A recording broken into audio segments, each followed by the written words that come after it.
Welcome to the St. Peter's Do-It-Yourself DIY Prayer Book Commentary.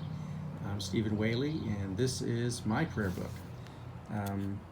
Today I'm going to talk to you about the daily office, morning and evening prayer, and other parts of our prayer book. You see here on the table of contents, I want to point out a few things.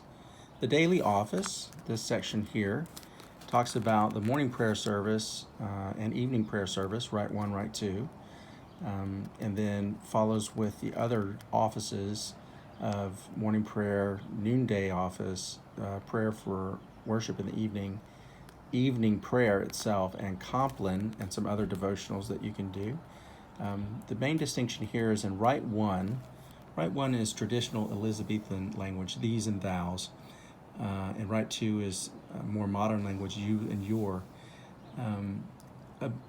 The distinction between the two language actually is one of the reasons why I use and prefer Rite I, the these and thous, and that's because in the traditional English language, we actually had a distinction between when I would say you, like how are you doing, familiar, versus you, formal or unfamiliar, like if I didn't know the person.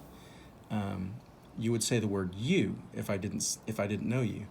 But if I were to say, how are you doing, and I knew you and you were my friend, I would say, how art thou, or what art thou doing, that sort of thing. So ironically, our language has flipped. This is similar in Spanish, where you have formal and informal words for you, usted or tú.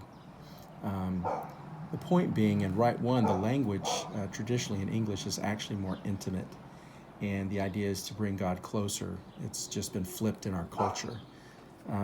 So because of that, I like to try to recover it.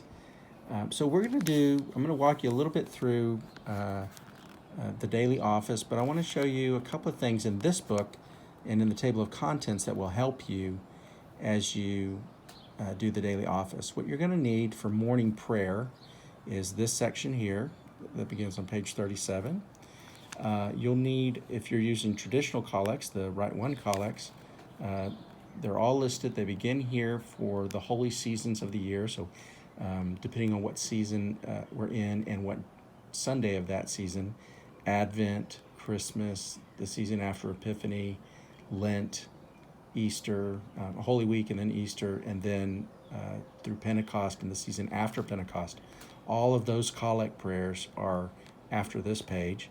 And then you have holy days, like All Saints' Day or Easter Sunday, the Annunciation, and then particular prayers for the saints and other various occasions. So this section here, particularly 159, would be one that we would use when we're doing morning prayer. So I want to help you be familiar with that. I'm going to turn to the next page, and let's see. Of course, you see some of the other, there are the collects for Rite II, the contemporary language. And then these are some other special liturgies for Holy Week, or for the beginning of Lent and then Holy Week. But the next main thing that you're going to need to be aware of for if you want to do morning prayer are the office lectionaries. So we're going to go back and do that real quick, and you'll be able to see what you need to know. This section on the lectionary up here is for Sunday readings, while these sections here are for the daily office, morning prayer, evening prayer.